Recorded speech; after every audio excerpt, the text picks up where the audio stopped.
Hello, everyone. So sorry for the delay, but I am so thankful you guys stuck around. Well, I have Lucy freaking Score with me right now, as you can tell. Super excited to chat about Solution, Things We Left Solution. I love Behind. it. Oh my Yes. gosh. Oh my Uh, gosh. I know. I adored that book, but I'm also feeling very bittersweet right now. The Me series is too. over. Yeah. But if anyone has any questions for Lucy while we are live, just leave them in the comments and we will get to you. And I just want to apologize for being super late. I am the absolute worst, and I am a garbage person. um, Thank you, Lacey, for still being here, and thank you guys for waiting on me and my slowness. I'm so sorry. You are good, Lucy. We're just glad you made it. Yeah, so we've just been chatting about our favorite books of yours. So everyone has been super nice. People love you. That's why they're still here. Thank you, everybody. Thank you. Oh, I see a Polly Darton. That's a great name. All right, so let's get into some questions. Now that the series is over, how are you feeling? Like, are you happy or sad or just what's It's going on? really bittersweet. Like I was so proud of myself when I finished writing Things We Left Behind. Because I just felt like I left it all on the page. I worked really, really hard on the series and that book in particular. And I was so happy and so proud of myself. I felt like I was happy with the ending. And then a few days went by and I just couldn't stop thinking about them. And I realized like I'm done. I'm done with the series. I'm done with those characters. And I got really sad. So it's really bittersweet. It's really exciting for me to be able to put the book out there and experience all of your reactions to it. So it makes me feel closer to the characters again. So I don't miss them as much. But yeah, it was super bittersweet. Like super happy and proud of myself and also like devastated. Yeah, I mean these characters in this small town has been in your head for like 3 years now, right? Yeah, and I wrote book 2 and book 3 back to back. So that was almost an entire year of my life that I was writing these books. And usually when I write a series, I like to jump around a little bit. So it was a really intense, like 11 months or so of just being in Knockemout and writing these characters. So it was intense. Yeah, Heather said, totally agree. I sobbed when it ended. Me too, especially writing the bonus epilogue. Yes, that was so all the emotions. Oh, so many feelings. Here's a great question. What is your favorite book of yours, Lucy? Ooh, it changes day to day. I'm super excited about the book idea I had today, but that's Okay. written, so that doesn't count. I'm gonna say Riley Thorne and the Dead Guy Next Door. That was my first Riley Thorne book, and I just finished the fourth one, the first draft of the fourth one. So I'm pretty excited about that. So yeah, I'm gonna say Riley Thorne. So is Riley Thorne going to be the next release after the Yes. series? Ooh, Yep. okay. Yeah. I Do you think know? it's supposed to come out in June. Oh, okay. So a little You bit of a heard it here wait. first. You heard it on his YouTube channel first, and now I have to stick to all of Exclusive. my editorial deadlines. Yes, exclusive right here. Yeah. Lots of excitement for Riley Thorne here. Yay! Yes. Actually, I had all the books lined up because we were talking about titles. So I had them all like sitting out next to each other so I could see how the words looked. Is that series still indie published or did it also get picked up by Bloom? It did get picked up by Bloom, so the paperbacks will be out in stores next year. And Mr. Lucy's company, That's What She Said, still has the ebook rights and the audiobook rights to it. So it's pretty cool. Pretty cool. Lucy, was it intentional that you had Lucian and Sloane reading The Midnight Library? How they were both coming to terms with living a life together is possible. Birdie, you're so smart. You get me. Yes. I was really intentional with the books that I chose to include in Things We Left Behind. Number one, because obviously Sloane is a librarian, and she would have great taste in books. But I wanted the books to also have a meaning. And I read The Midnight Library last year and loved it. And it felt like something that Sloane would be reading with the book club. And it felt like something that especially Lucian would get a lot out of, because I think his life ends up changing the most. But Sloane dealing with grief and everything, I think it was an influential book for her. But in addition to that, I also mentioned Evie Pomporos's book, Becoming Bulletproof, which is a nonfiction book. I read that last year as well and loved it. She's a former Secret Service agent, so she's super cool. And somebody told her that her book was mentioned in my book, and she emailed me. Oh my God, that's so cool. I know. I was like, well, now I have a source to pump for all of the Secret Service details that I need for future plots. You definitely need to write a Secret Service romance now. I do, right? Wouldn't that be cool? Okay, so the last time that we chatted, you were in the middle of writing Things We Left Behind, and I remember that Lucian was getting on your nerves. do you still feel that way about him, or are you just like loving him now? I love him unconditionally now. It's so funny, like creating these characters from book to book. I didn't know much about him in book 1 and book 2. So once I got to be in his head in book 3, like I loved him. You know, I could understand why he was the way he was, and I could see where he needed to get to as a character. So it definitely made me fall in love with him. When you started the series, did you know the exact order that you were going to write it in? Yeah. Well, okay. I didn't know it was a series at first. I actually started Things We Never Got Over thinking it was going to be a standalone. But then when Knox and Nash get into the fist fight in the driveway pretty early on in that book, I was like, well, I think Nash needs his own book. And then Lucian came on the page. I didn't even plan for him. He wasn't even in like my character Bible or anything. And so I was like, well, now it's a trilogy, I guess. But I knew that Lucian and Sloane would be the last book. The one that you made everyone wait for, like building all that anticipation. Yeah.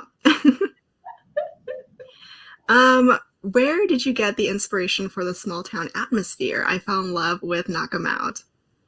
I grew up in a small town, so I'm very familiar with that kind of environment where you have a history with almost everybody that you pass on the street.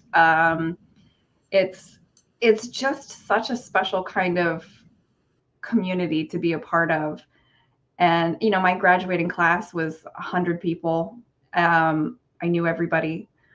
We had one stoplight in town. It was a really small town. And so it feels like coming home to me when I went to college in a very small town also. So I think it's just a vibe that I really appreciate. And I think with small towns, it's easier for that kind of setting to become a character also in the story. Yeah, definitely. It's like a small town that we wish existed and you wish you lived in. And then Polly has a great question. Would you be open to mixing your book worlds for a super epilogue?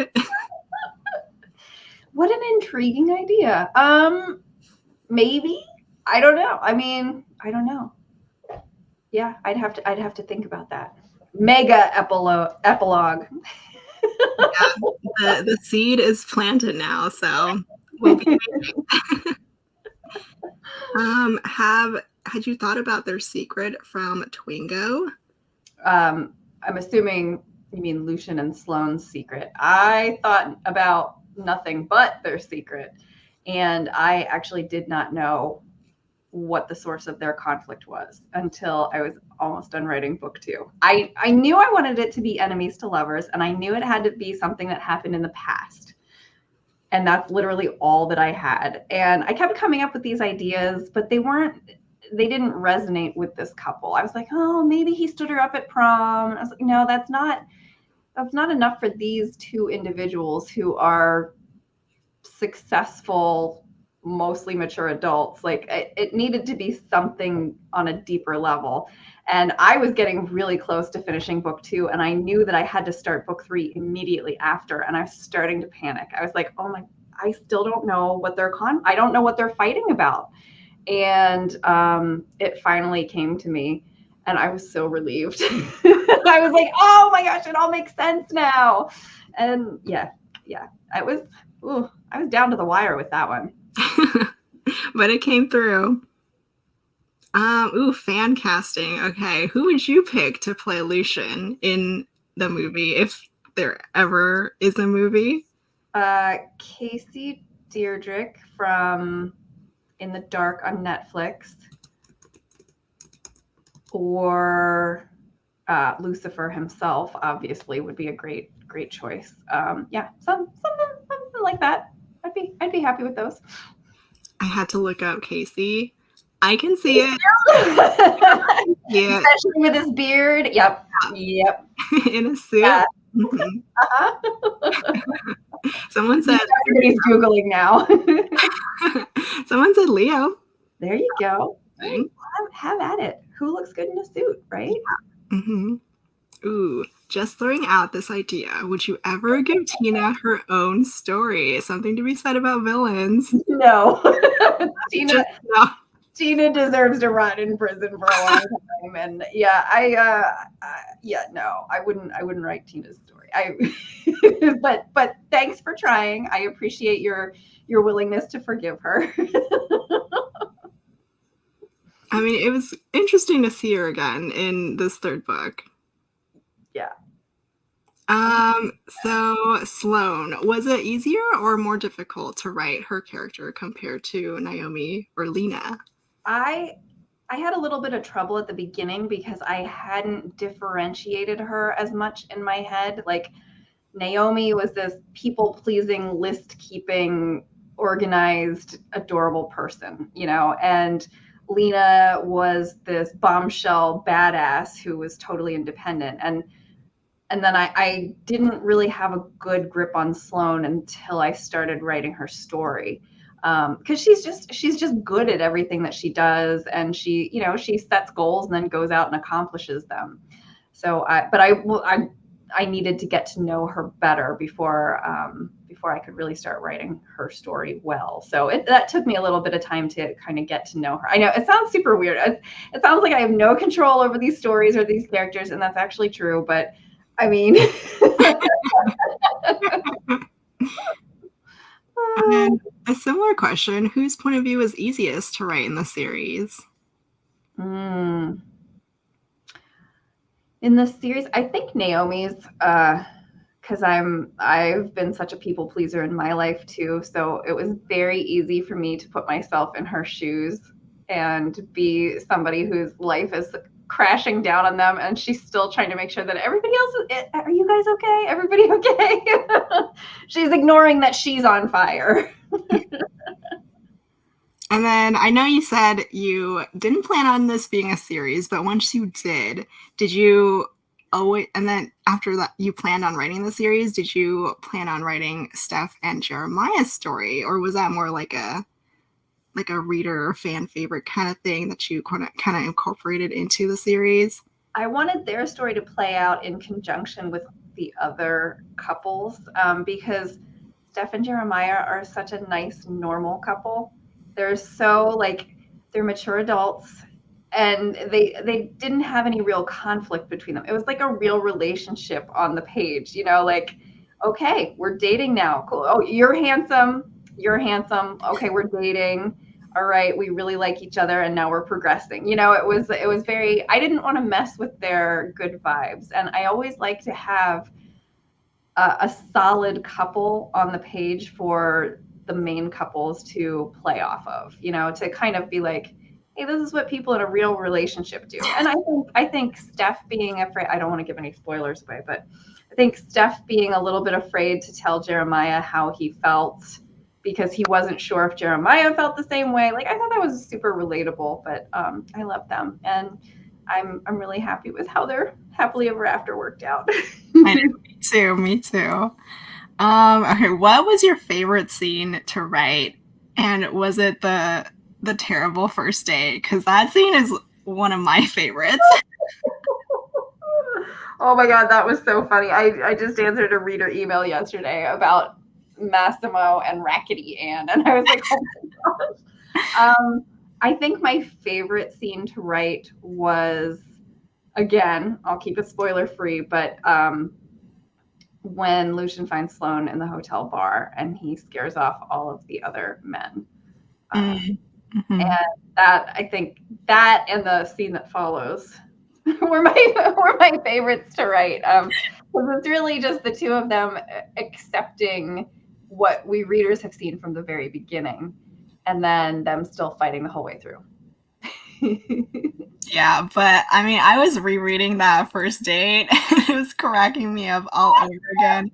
Eugene, huge. Like, how did you come up with huge? Our friend Rick is from his family's from the Pittsburgh area, so he has the Pittsburgh accent. So when he says huge, there's no H. He's like, it's huge. I was like, oh, Eugene, huge. Oh man, that is so funny. And then, oh, Gary's voicemail. Gary's freaking voicemail. I could not believe what I was reading when I got to that part. I Googled, like, I was like, because I've never done online dating or, meeting people through apps because I'm old. And Mr. Lucy and I have been together for several years before technology existed, guys. And so I was reading people's like dating horror stories, and I asked in my binge reader group on Facebook. I was like, what are some of the best first date horror stories you've heard? So I was delighted and horrified by what readers have been through, and so they definitely served as an inspiration for poor Sloane trying to find her match. Honestly, I think a lot of people would relate to Sloane with all the terrible first dates because it's rough out there. Right? Oh, yeah. Yeah. Oh, someone said their favorite scene, electric dinner party. Oh my god. Yeah, I laughed so hard I was crying, and as soon as I finished that scene, I made Mr. Lucy come into my office and sit down so I could read the whole scene to him. Was he laughing? Did he? He kept shaking his head like, what is wrong with you? But yeah, he snickered a couple of times, so I knew it had to be funny. And then I personally love how pets are such a big thing in the series, like Waylon and Piper and now Meow Meow. So I'm curious how you came up with these pet names. Like they're kind of out there besides Piper. Well, and Piper, I asked my readers, hypothetically, what would you name a dog that you found in a drainage ditch? And they were like, Piper. There were like 50 people who said Piper. So Waylon actually was the start of the entire series for me.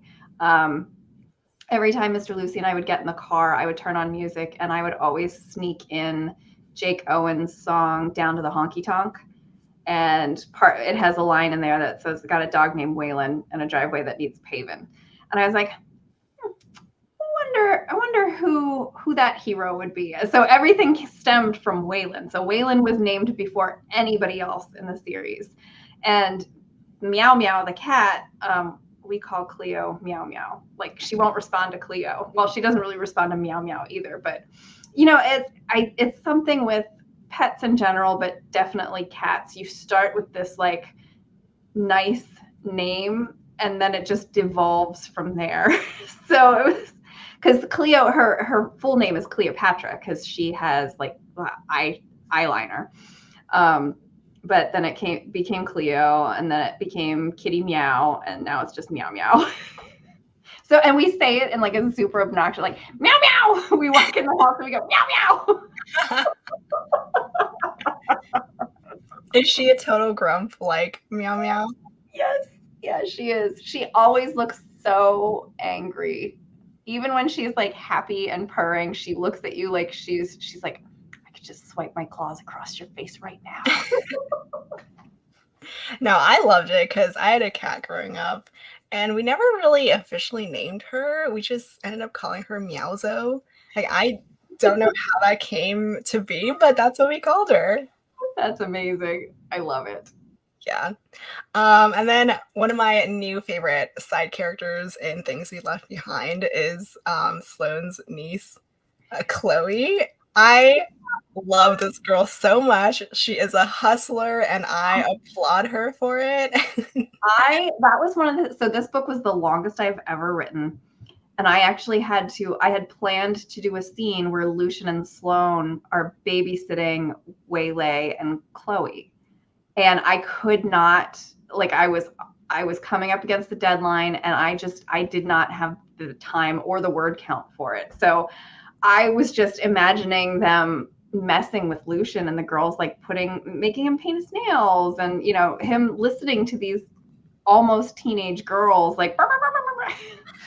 So I do regret, I wish that I would have had room for that scene, because I think it would have been really funny, and I wanted it to serve as a way for Sloane to see that Lucian could be father material. Possible extra bonus. Instead of just daddy material. Yeah. The man has multitudes. But I mean, is it possible to get that as an extra bonus scene in the future? Maybe. I mean, it depends. Like I said to Mr. Lucy, I was like, man, I'm so glad that I'm not trying to write a book right now, because we've been so busy since we came back from tour and from our conference, that I'm literally like here, doing all of these random things that have nothing to do with writing a book. But yeah, maybe I'll ponder it. I'll see if something pops into my head. And Birdie said, Meow Meow gave Lucian a run for his money. We stand a feline queen. So true. I love when she's sitting on the table behind the couch and just staring at his head. Like, yeah, I love that you just bring so many things to life. Like, not just, the main characters, but the whole small town. And then even these pets, like, they take on, like, a character of their own. Everything's got personality. Someone asked, does the series exist in the same world as Benevolence and Bootleg Springs? Just imagine the characters meeting. Legally, I don't know how to answer that. I've spent a lot of time on the phone with my lawyer recently, and he brings up all kinds of things that I've never really thought of. I mean, I feel like they all live in the Lucyverse, if I can call it that. Definitely can. Yeah, so like I use things that I've created in other books, like every book that mentions a fashion magazine, it's like the same fashion magazine or the makeup line or something like that. So I use things that I've created in other books to be part of this Lucyverse, and it's mainly so I don't have to keep creating new stuff. So it's laziness. It's definitely laziness. Ooh, where do you get the names for the small towns? Ooh, I have like a process for this. So I will pick the state that I want the book to take place in, and then I will start looking at small town names in neighboring states to try to get ideas. So Rock Bottom Girl is set in Pennsylvania, and I wanted a cool, cute name for that. And I found a Culpeper, Virginia, but it was spelled differently. And I was like, oh, Culpeper, Pennsylvania, all those P's, like, that's perfect. And then, so I did the same thing when I was thinking about Knockemout. I was like, I need a name for a town that's rough around the edges. It's not Stars Hollow-y. It's something that's a little bit more blue collar. People get in fights in the middle of the road. So I was poking around. I went to different states. I mean, I researched different states, and I finally came across Knockemout in Ohio. And I was like, hang on, I think there's something there.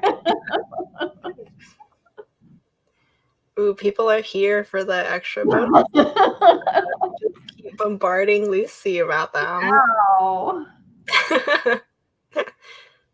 Oh, who are your favorite authors? Well, I mean, I've got author besties, obviously, that I adore. Avery Maxwell, love her books. She's amazing.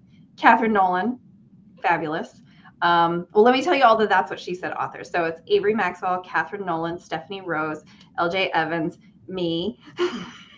My sister will be joining our ranks, Madison Score. We will be releasing 3 of her books next year. As for like traditionally published authors, I love me some Leanne Moriarty. She wrote Big Little Lies, which was the HBO series, and I think it's 9 Perfect Strangers. I got it on my shelf. Okay, maybe that one I have on the no, 9 Perfect Strangers. That was Hulu, I think, a Hulu series, maybe Netflix. Love her. I'm also reading the ACOTAR series by Sarah J. Maas, and of course it's amazing. I don't usually read fantasy because a lot of times it's super depressing, but I really like the ACOTAR series. And of course, Nora Roberts, love her. Iconic. I know.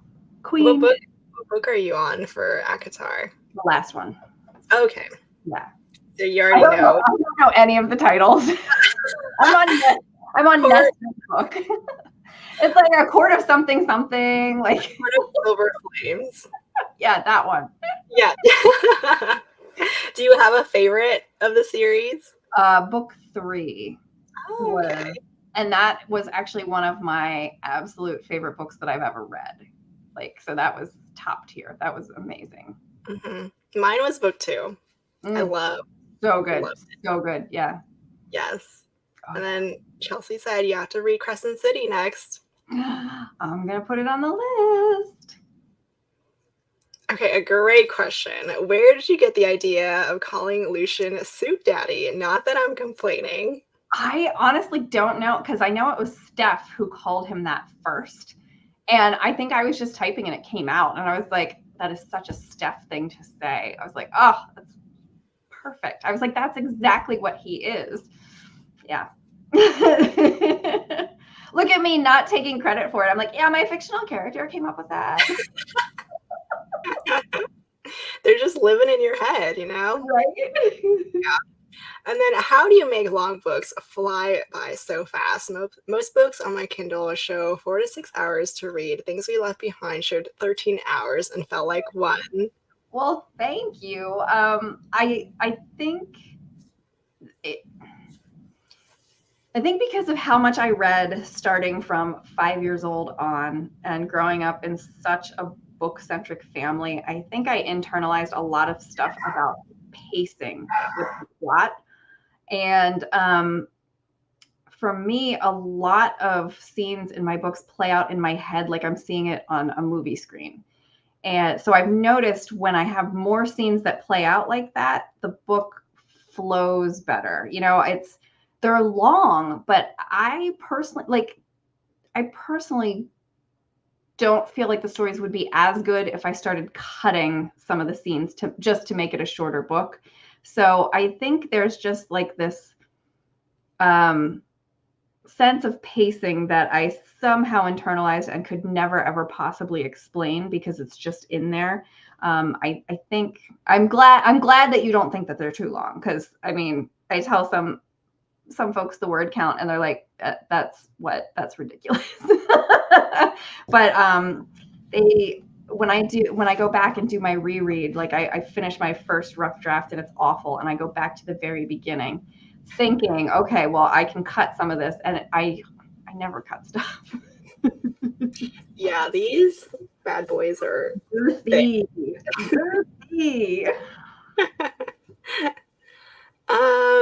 How did you pick the flowers for each couple in the Knockemout series?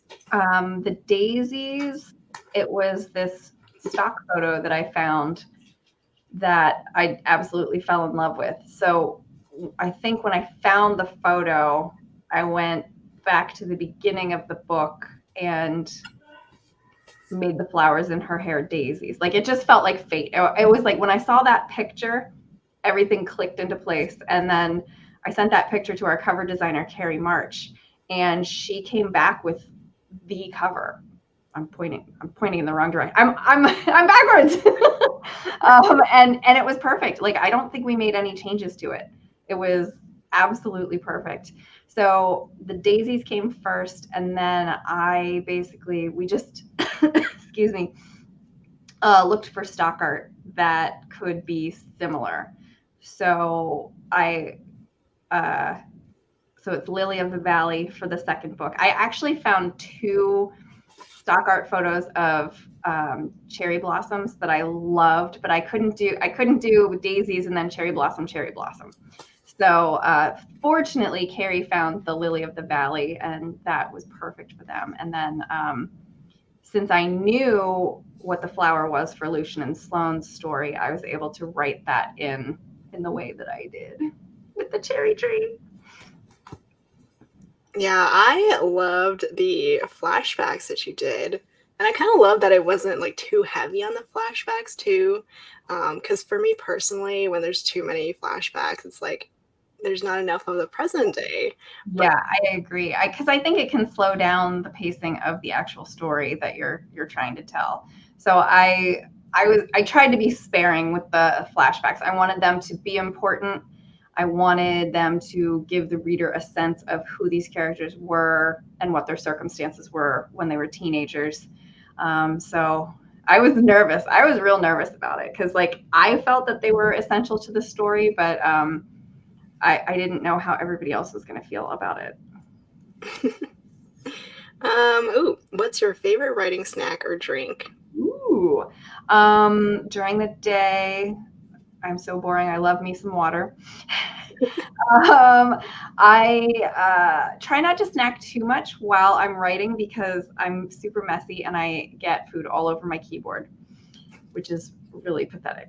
If it's after like 5 p.m. and I'm trying to hit a word count goal or something, I will be like, it's time for a dirty martini. So that's my favorite snack, I think.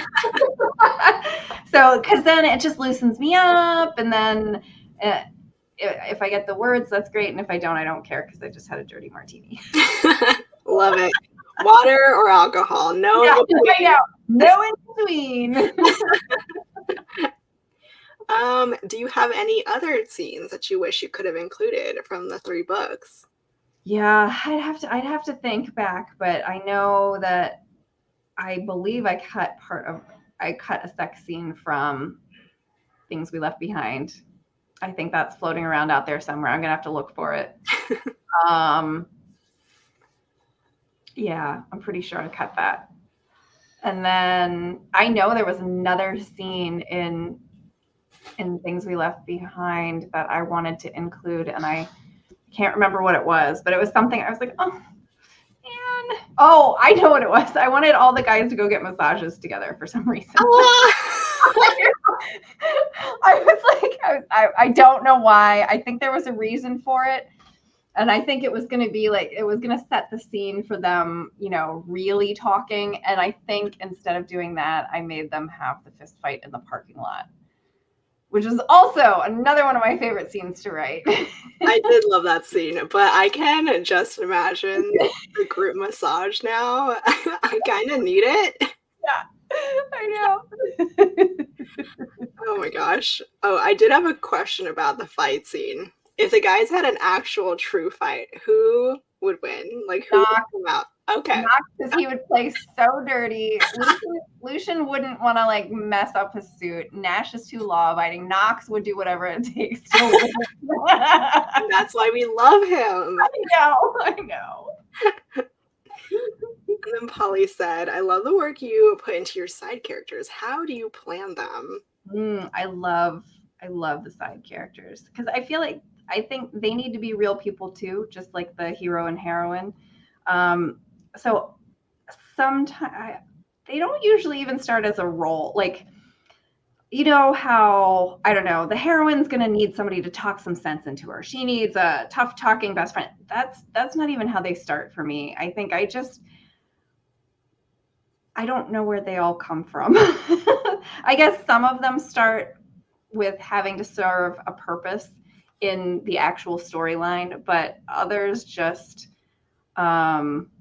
materialize because they belong there.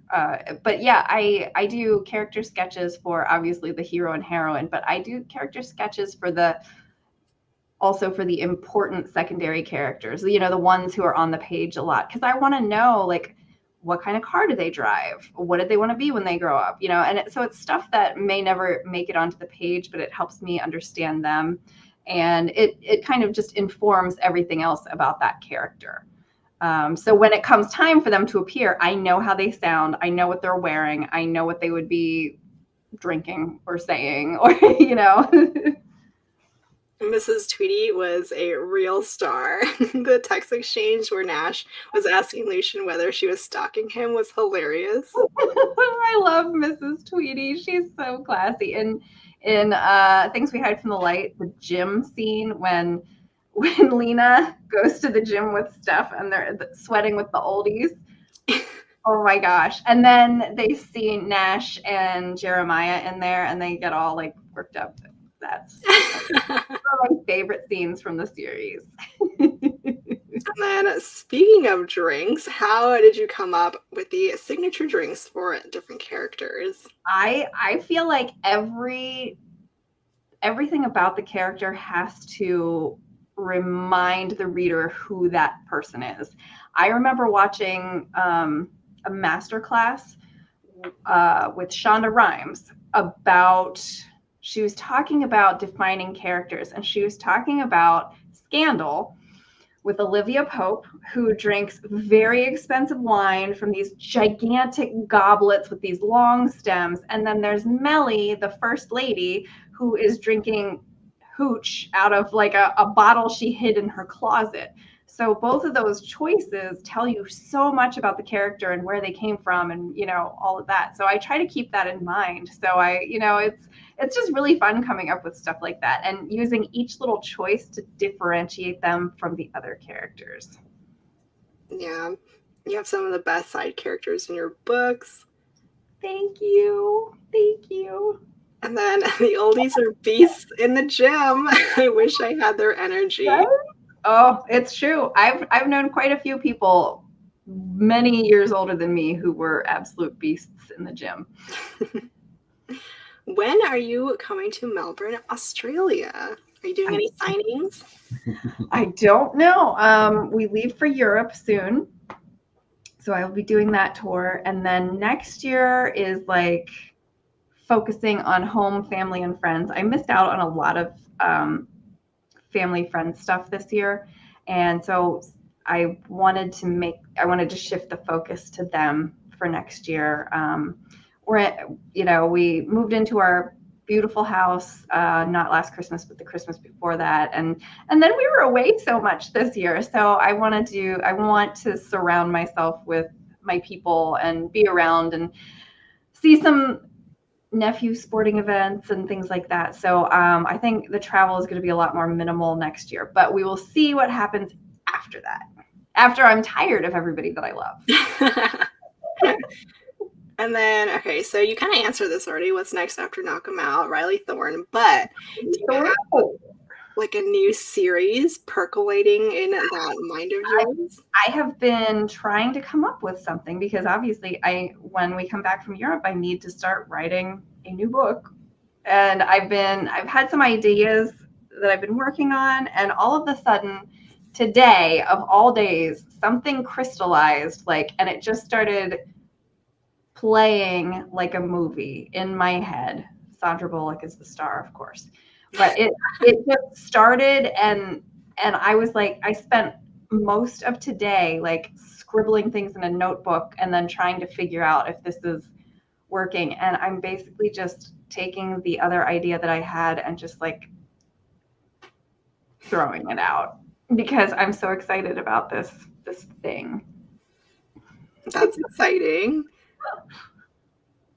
Ooh, okay. People are come visit me. Come take me out. Well, I'm gonna stay in Pennsylvania next year, but when are you announcing your Europe dates? Man, I don't know, because we're leaving real soon. I was asking, I was like, can I announce anything? Because I've announced the 2 UK stops and those sold out, which was like super cool and exciting. Because I don't know what my appeal is in Europe. I don't know if people are going to be like, Lucy who? Or if they're going to be excited. So, but literally, I think these events are still being planned for the most part. So I haven't gotten the go-ahead to share anything, but I'm like, I have to start packing. I feel like we should be telling readers about these events. But, so we're going to Germany, the Netherlands, Brussels, France, the UK, and Portugal. So I'll tell you that. That's going to be very busy. I'm excited for you. Yeah, it's going to be wild. Yeah, but you should definitely also come back to LA so I can see you. I know, that was so cool to see you at the signing. I was like, Lacey, I didn't know you were here. Yes. I love surprising authors like that. So cool. And then how long does it usually take you to write your books? I feel like it's taking me longer. Well, it is taking me longer. And I talked to some of my author friends about it, and I think it's because like you get better at it, but then you expect more of yourself. And so the process doesn't get easier. So I'm going to say it takes me between, in general, if things go well, and there's no crises that happen in my personal life, in general, 4 to 5 months is what it takes me to write. And that's like a big honkin' Things We Left Behind. That's 172,000 words. I wrote Riley Thorne 4, in I think about a little over 2 months. So that was a nice break for my brain.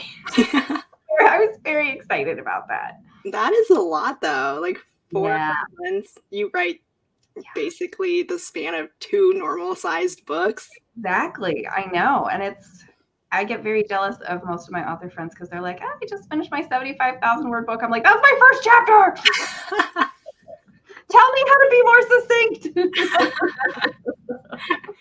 Another writing question. Any drafting tips? I'm struggling not to overthink.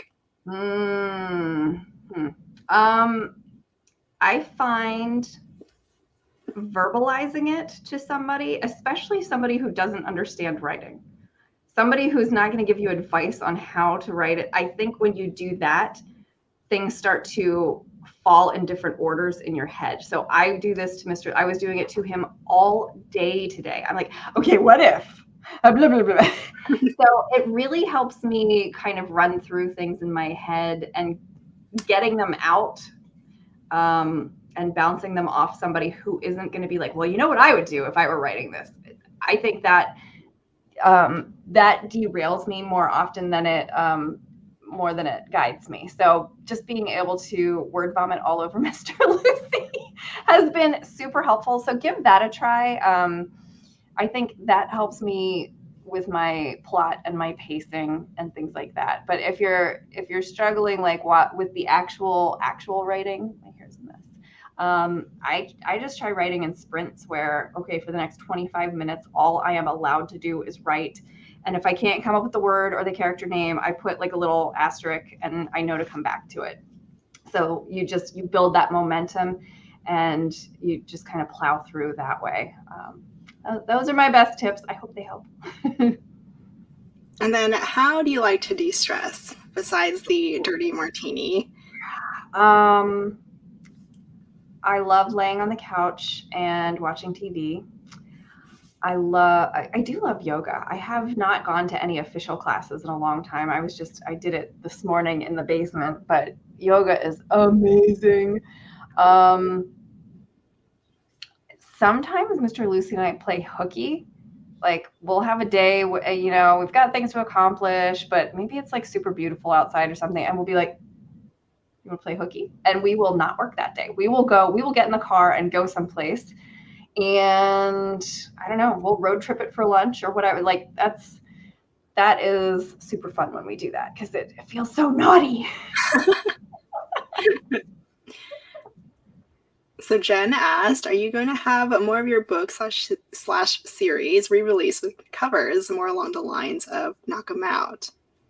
Yeah, so far Bloom has redone every cover for every backlist paperback that they've put out. So I would imagine that they will keep going. Yes, we'll see. We'll see. Like, I always get nervous when they're like, hey, we have some cover designs for you to look at. I'm like, oh God, am I going to like these? That time you didn't like one? Oh my gosh, yes. Yeah, I'm super picky, and I think I've learned enough from like Lena and Sloan that I will definitely be like, I don't like this at all. And Bloom has been very receptive to my feedback, so that makes me feel seen and heard, and I appreciate that. Okay, I came up with some fun lightning round questions. I had a lot of fun. I'm ready. Okay, first up, which hero cried the most at his wedding? Knox. Yes, Knox. The big softy. What is your favorite Shania Twain song? Oh my God, there were so many from that album. Hang on. Damn it, I'm slowing down your. I'm gonna say "Man, I Feel Like a Woman" because like I remember singing that all the time. But the ones that Lucian was listening to that were so full of feeling, or it looks like we made it. Oh my God. Yeah. Yeah, those all fit so well for things we love. And then, who would you personally adopt, Waylon, Piper, or Meow Meow? Waylon. Piper's too small. I'm not afraid of small dogs, but I'm very clumsy, and I would step on them or sit on them. Waylon is super lazy and basically like furniture, and he's a decent sized dog, so I would take him. I already have a Meow Meow, so. And then, which hero has the best dirty talk? Lucian. The good girl? Yep. Yeah. Exactly. Who would you rather work for? Sloan at her library, Lucian at his empire, or Nash at his police station? Well, I'm super nosy, so I would probably say Nash at the police station. Just to get all the gossip. Yeah, exactly. Because I would want to know. I would want to know everything that was going on in town. And it's right next door to the library, so I could like go hang out. That's true. If you off someone, who are you calling to help you get rid of the body? My friend Josie. Oh, do you mean a fictional character? I mean, now we know. Okay, fictional character, Lena. I would absolutely call Lena. She would know exactly what to do. Now I have to side-eye Josie. Poor Josie. Yeah, we are the shovel and tarp friends. Like if she calls me and says, I need you and bring a tarp and a shovel, I will not ask questions. I will be there. And she's the same for me. And then which book cracks you up the most while writing? The Riley Thorns. I do remember laughing so hard in Rock Bottom Girl when Jake the hero wakes up in Marley's childhood bedroom and he's wearing her dad's bike shorts. I laughed very, very hard at that. But the Riley Thorn books just, every page there's something that busts me up. What is your ultimate favorite trope to read or write? Enemies to lovers, forced proximity, grumpy sunshine, like smush them all together, and that is my lady jam. Yes. What was your last 5-star read?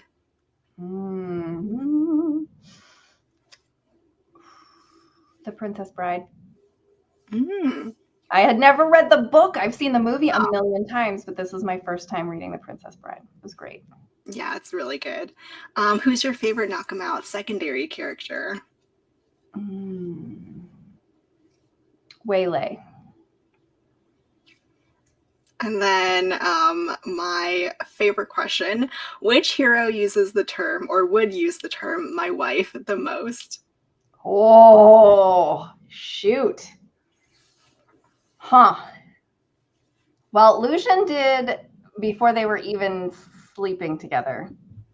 When he was scaring the men off at the bar, he told a guy to get away from his wife. So I'm gonna say Lucian, yeah. And then last fun question. This might be hard though. Which one is your favorite couple? Oh, Lazy, why do you do this? Oh, they all are. I love them all equally in different ways because they're all special. Don't cheat, okay? No cheating. Okay, right in this second, I will go Knox and Naomi.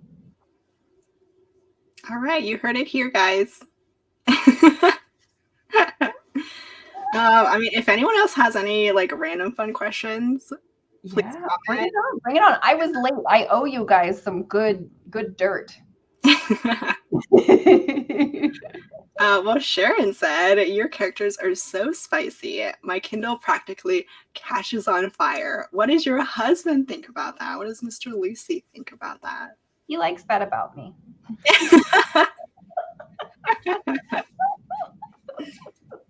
Would you consider the Knockemout series like your spiciest series so far? Series, yes. Otherwise, Forever Never is my spiciest title. Oh, really? That was the only book that my parents read and never said anything to me about afterwards. And I was like, ooh, I may have pushed it a little too far.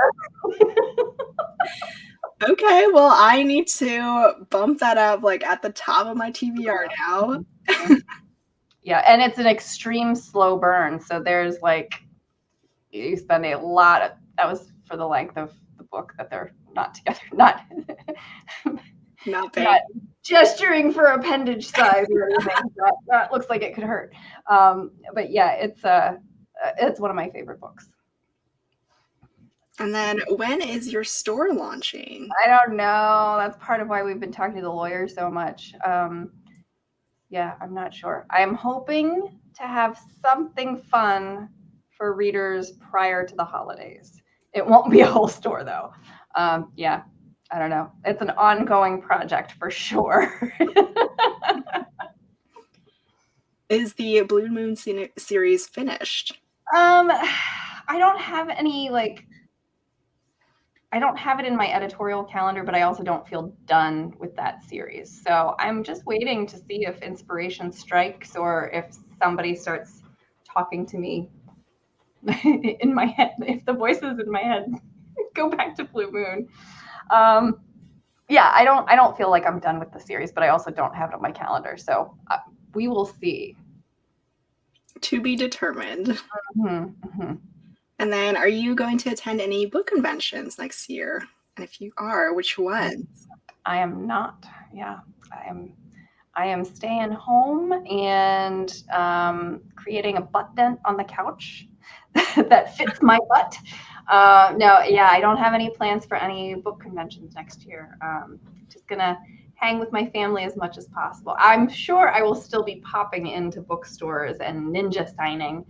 And I'm sure there'll be a couple little things here and there throughout the year, but I don't have any conventions or tours on the calendar. I need a break. Saying that before we go to Europe for 3 weeks. What book of yours would you recommend to new readers? That's a tough one because I would recommend a standalone, so it's not intimidating. Like, you don't need to read 8 books in a series. I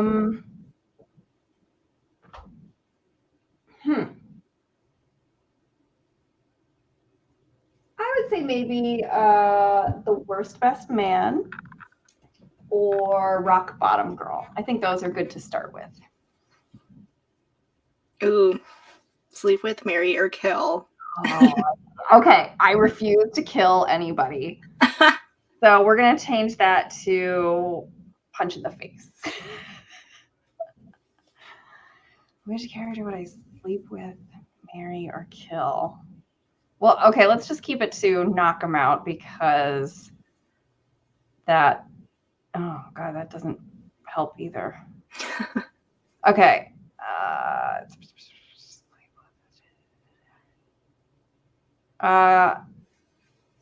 Sleep with Knox, marry Nash, punch Lucian in the face, and then sleep with and marry him.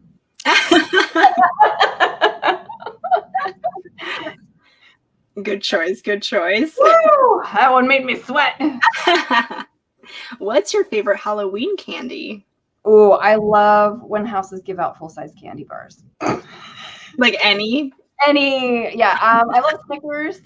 Okay, my favorite candy is nobody ever has this, but it's Sun-Kissed Fruit Gems.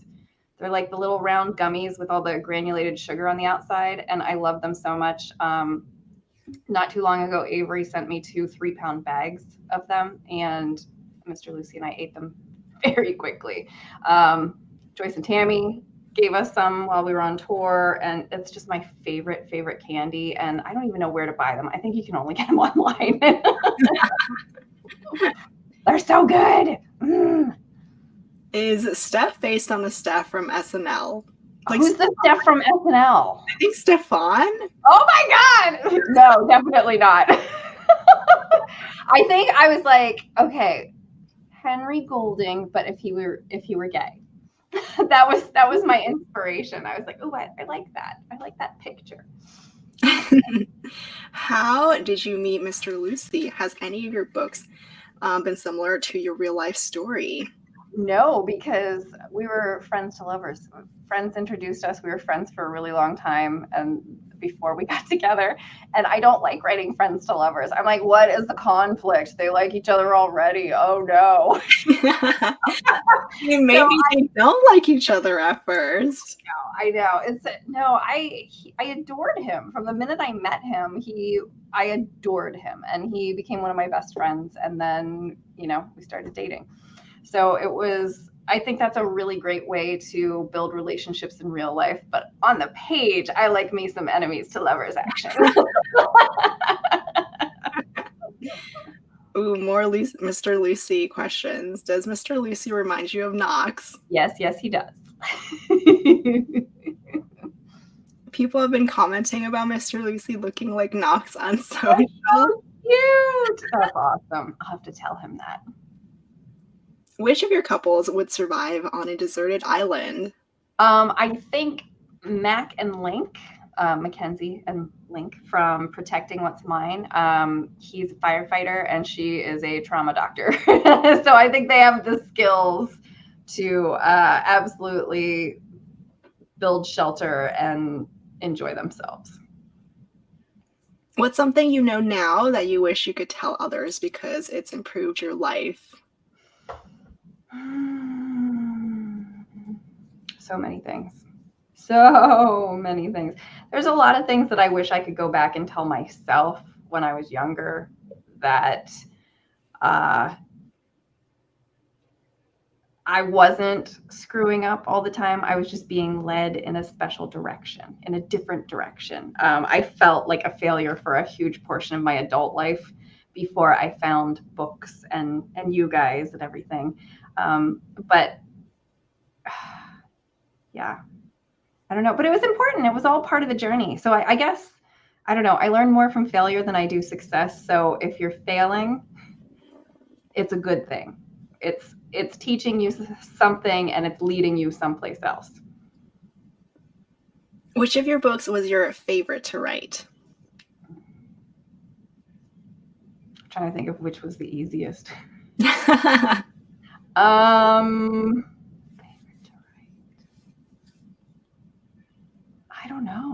don't know. They're all so different.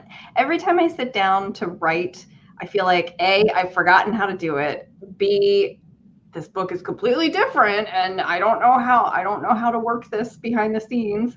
Yeah, I don't know. I know Mr. Fixer-Upper came really easily to me, and that all stemmed from the shower scene. So we'll say Mr. Fixer-Upper.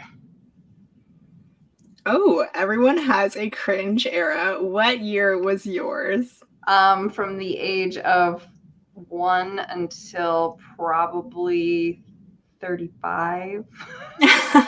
Not even kidding. Oh, cringe, just cringe. I still, I don't know if anybody else does this, but I'll be like laying in bed trying to go to sleep, and something stupid that I said when I was 17 will pop in my head, or something dumb that I did at 22 will pop into my head. And I've just now started, instead of being like, oh my God, what an idiot, I've just now started being like, oh, sweetie, you know, you were just looking for love. You were just okay. It's all good. Like, you didn't do anything wrong. And so that has actually helped me a lot. Like, just talking to me like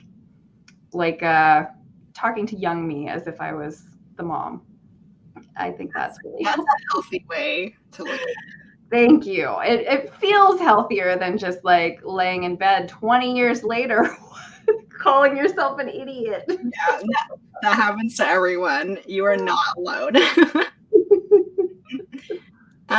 Do you like romantic suspense? Love it. Love it. Love it. I mean, I'm sure you've gathered from this conversation, I love conflict in books, not in real life.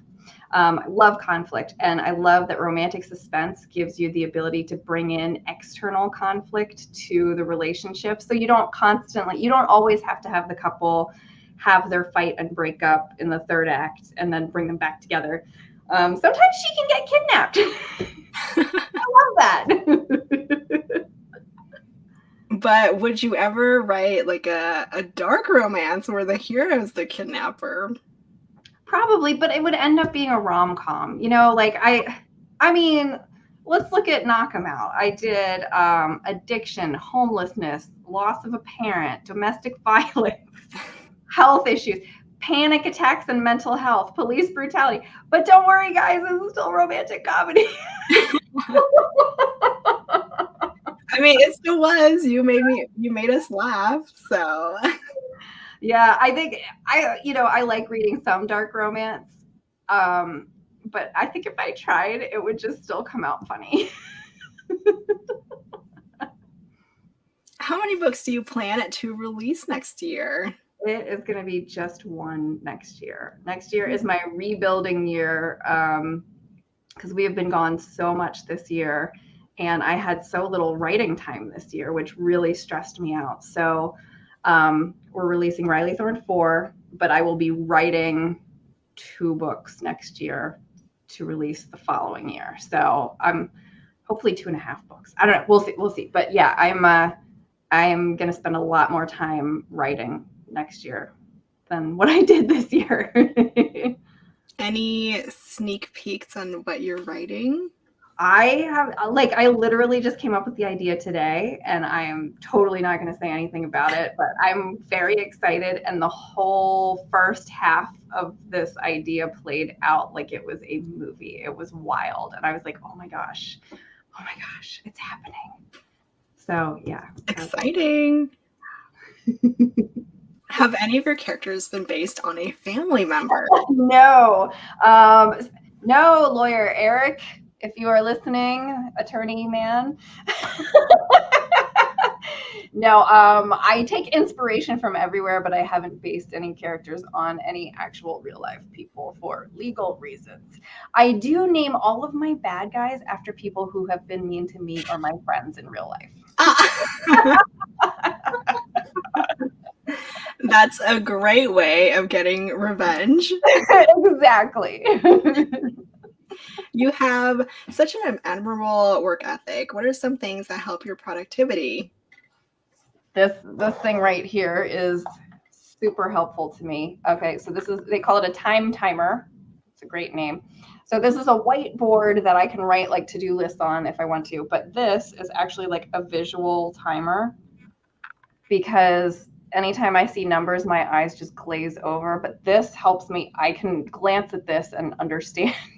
So I will set my timer, and I will put my headphones on, noise canceling. I will blast some music, and I will sit there for 25 minutes and write. The only thing I'm allowed to do is write. I can't, no bathroom breaks, no snack breaks, no checking my email, no checking my phone. It is 25 uninterrupted minutes. And it is literally the only area in my life where I have any discipline whatsoever. But it's taken me a long time to get to that point. So yeah, It is literally every book that you read of mine has been written in 25-minute increments. Hey, if it works, yeah, if it works, it works. Well, I'm curious. What was your romance writing journey like? Like, how did you start writing romance? Were you a reader before? Did you always want to write? I started stealing my mom's romance novels when I was 13, and I just fell in love with the genre. Like it's my favorite thing to read still to this day. So I love writing it.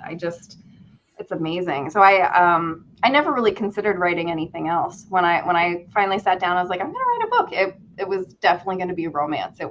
I never considered anything else. I love reading mysteries and thrillers and things like that, but I don't know. It's all about the romance. So yeah, that was my. It was right around when 50 Shades of Grey came out that I was like, maybe I should try to write a romance. And that's where it all started. So I credit E.L. James with my career. I'm sure a lot of people do. I mean, and she brought so many people into the genre just as readers. So I think she definitely affected things on both sides. And I've met her and she's amazing. And I mean, every time she comments on my Instagram, I'm like, E.L. James! E.L. James! Oh my gosh! So excited!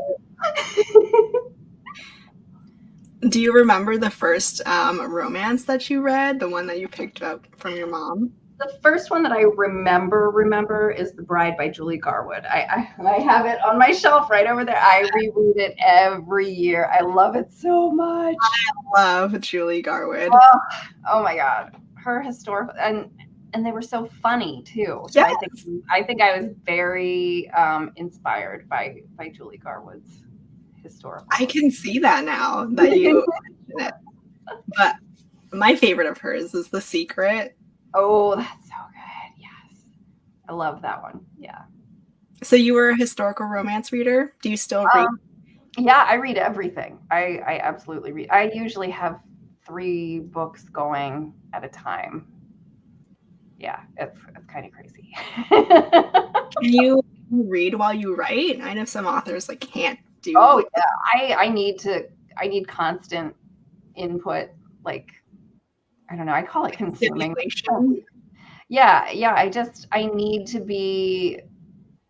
I guess I'm just feeding the creative engine, you know. So I need to see other people's stories. So I read books. I watch TV. You know, I'd be sad if I couldn't read when I was writing because it takes me so damn long to write. Be like, yeah, I haven't read a book in 11 months, guys. Do you listen to audios then while you write, or? I listen to music while I write, but I do listen to audiobooks. I love them in the car or if I'm on the treadmill or something like that, or if I'm putting away laundry. That keeps me motivated. That'll get the clothes put away. Do you get to choose your narrators? Are you very specific with who you choose? Yeah, for Knockemout, I knew it had to be Lila Winters and Sebastian York. So we locked them down for all 3 books. As soon as I knew there were going to be 3 books, I was like, okay, this is happening. Do you usually write dual point of view? Have you ever written just like singular? I think originally my very first book, Undercover Love, I think that was single viewpoint. I think that still might be. I know I rewrote it at some point to make it more better. Because it's so funny to go back to your early work and be like, ooh, yeah, there's another cringe era for you. But yeah, I think that one might still be single POV, but that would be the only one. And then Rebecca asked, would you ever write a Christmas or some type of holiday book? I have so many of them. Well, not so many, but I have Heart of Hope and the Christmas Fix. I was thinking today, I was like, I think Riley Thorne needs a Christmas murder mystery. But yeah, so I have, and the Mistletoe Kisser. So I have 3. I love Christmas books.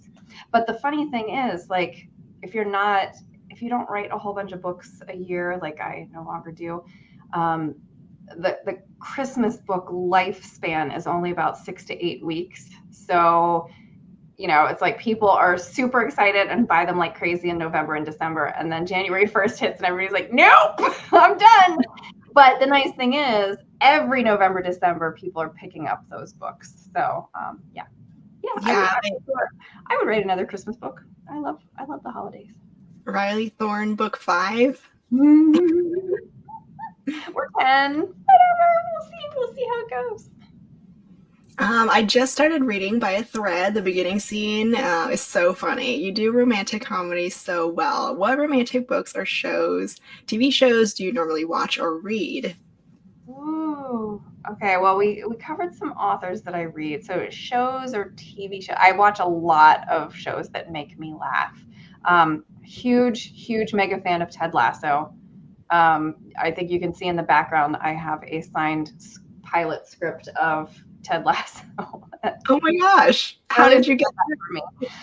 That was a really excellent gift that he gave me. I'm obsessed with that show, not just as a viewer, but as a writer. Like I love digging into the storytelling, especially from like a TV standpoint, because that's so strange to me. Like I don't know how TV works, but okay, so Ted Lasso loved.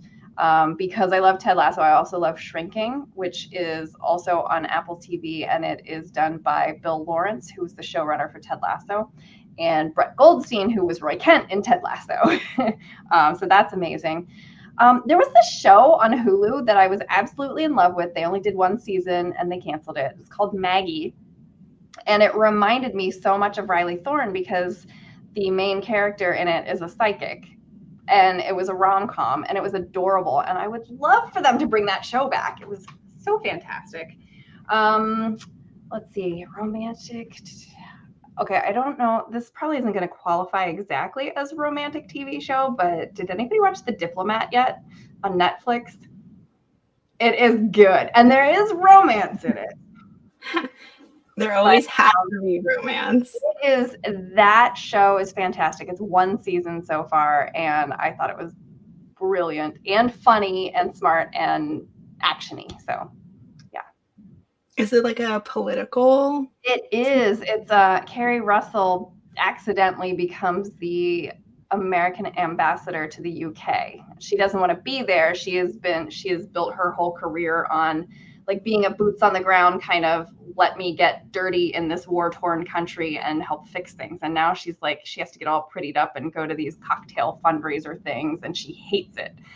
But there's also lots of political intrigue happening and her husband is wild and yeah, it's really good, you guys. Watch The Diplomat. And Bridgerton. I love Bridgerton. Yes. Oh, good job, Heather. Oh, Tracy too. Yay. Bridgerton, I'm excited for the next season. Me too. Have you read the books? I haven't. I really need to. I think I know I would love them. They're super fun. That's awesome. They're like historical rom-coms, you know? Yeah. I should just, you know what? I'm not even going to start at the beginning. I'm just going to jump in to one before I watch a season, and yeah, that's what I'll do. How does Mr. Lucy feel about being called Mr. Lucy? He loves it. He always says he's like I'm not Johnny Carson. He's like I'm Ed McMahon. He's like I don't want to be in the spotlight, and he loves it. Yeah, which makes me happy. And we call my dad Papa Lucy. So like everybody's defined by their relationship to me, which I think is hilarious. And then someone said, I know you said you do 20-minute sprints. How long are they generally? I guess like how many you do? Oh, it depends on how much time I have that day. They're usually 25 minutes. So it's like, so I can get 2 done in an hour and have 2 5-minute breaks. But I used to write for like 6 hours a day, and I don't have time anymore, which like makes me sad. So I think most of my writing is compressed into 3 hours. So I will try to do sprints for all 3 of those hours, and cross my fingers that I get a good word count going for the day. Okay, well, I don't know if you could tell, but my daylight is pretty much gone. I can turn on my light if we need it, but if does anyone have any other questions before we wrap this up with Lucy? I will ask, what are you looking forward to the most this year? It could be book related or non-book related. Is it your Europe trip? I think I am really looking forward to Europe. I'm super excited about going, but I can't wait to come home and decorate for Christmas. I love doing that. I love our families are amazing. We love spending time with them. The holidays are always just such a good time for me to relax because I don't have kids. We don't have kids, so the holidays are much more relaxing for us. Yeah, I'm just really looking forward to sweater weather and fireplaces and Christmas trees and a lot of sleep. I mean, you deserve it after finishing such a massive, like, popular series. I feel good about it. I feel like it was a legitimate accomplishment, and I felt so proud of myself. You know, usually when I finish a book, I like jump up and run around and dance. I always have a dance celebration, which is super embarrassing to be admitting that in public. And this time I did it, but I was just so proud of myself because I was so happy with how the story turned out. And it was such a massive undertaking that I don't think I realized how big it was going to be when I started it. And I don't know, I just felt really proud of myself. I felt like I crossed the finish line of a marathon. If you were approached for a film or TV show, which book would you push? Well, I mean, generally they tell you what they're interested in. So I would say, yes, thank you. If I could pick, I would say I would love to see Rock Bottom Girl as a movie. I'd love to see Riley Thorne as a TV show. I think that would be hilarious.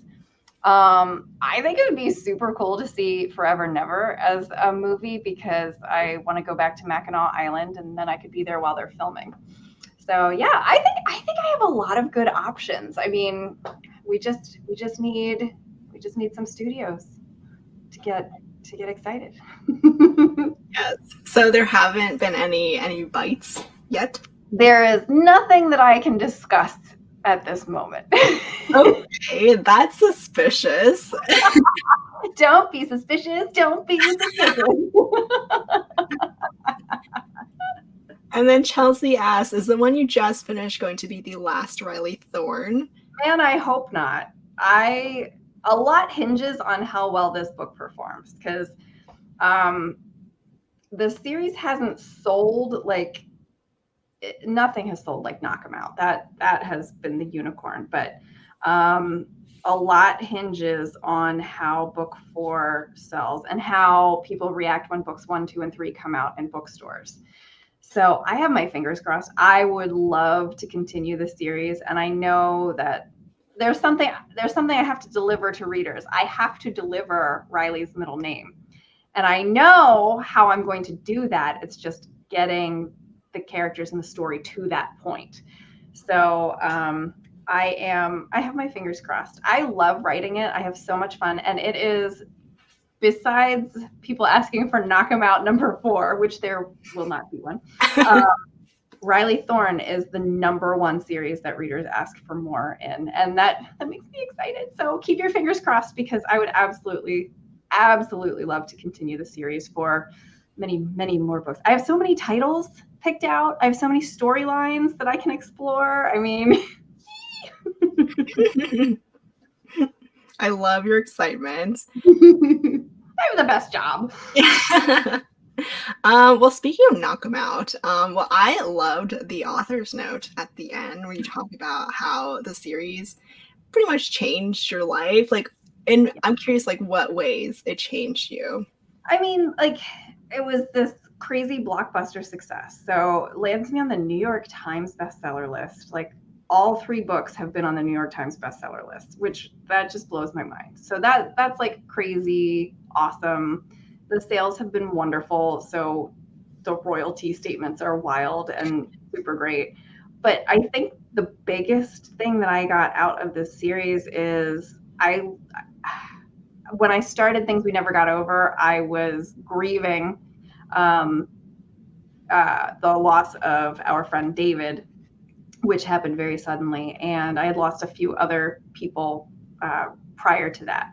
And I was just in this place where I didn't understand what the point of anything was. You know, I was depressed and grieving. And through all three of these books, I walked myself through that grief and brought myself out of it. And I don't think I would have been able to do it without exploring all of this stuff in these books, especially the first one. That was me exploring how to deal with grief. And that's where, you know, Knox's grief over his mom came from, and, you know, how it can change people when you don't meet it in a healthy way. So I learned so much from this series, and I think I just came out feeling more grateful and more stable, and I think I owe that to the writing process of these books. And then, where in Germany will you be? My daughter's stationed over there in the Air Force. We are hitting 3 cities. I know we're starting at the Frankfurt Book Fair. I'm not sure if I'm allowed to say where else I'm supposed to be, because I don't know if those events have been finalized. But so definitely at the Frankfurt Book Fair. So I'm super excited. But I mean, Germany's not like, you know, gigantic. So I will be around. I'll be there. And I recall you mentioned in another interview you love Last Christmas, the movie, and Emilia Clarke. Do you also enjoy George Michael's music? Of course. Liv, I love all music. Like, you should hear my writing playlist. It is so weirdly eclectic. I love everything. Opera, country, rock, punk, folk, jazz. Like, every fall I go through a jazz and blues vibe where I just want to listen to like Billie Holiday all day, every day. Yeah, I love music. And George Michael. Who are you currently listening to? Is it Billie Holiday or anyone else? I've been doing a lot of the Rat Pack, so Frank Sinatra, Dean Martin, Ella Fitzgerald. Love her. Yeah, that's Louis Armstrong. Those are my vibes. All right. So that's the end of the questions. That's all the questions that everyone has for you, that I have for you. Thank you, Lucy, for joining us. Thank you for having me. I'm so sorry I was late. Oh my gosh. I'm appalled, but thank you for your patience, and I'm so happy that we got to chat again. Me too. And thank you everyone for joining us and staying on. It's been a great interview. I really appreciate all of you. Thank you. Is there anything you wanted to share? Any last thing before we end this? I just want to say, like, I mean, honestly, thank you to everybody. Like, I know we were talking about New York Times and everything. None of that would be possible without you guys. Every time that you read a book and you tell somebody that you love it, every time you interact with me on social media or open the newsletter or strong arm a stranger in a bookstore to buy one of my books, like this, my dreams are coming true because of you guys, and I appreciate you so very much. And I hope you know that. I wish I could do something for everybody besides like write books, but I don't think I can tour the country and give each one of you a hug. So, and you'd probably rather have a book anyway. So, but I don't know. I want everybody to know how much I appreciate them and their enthusiasm and their support and all of that. It means the world to me. So thank you. Oh, all right. Well, thank you so much. Bye, everyone. Thank you, Lacey.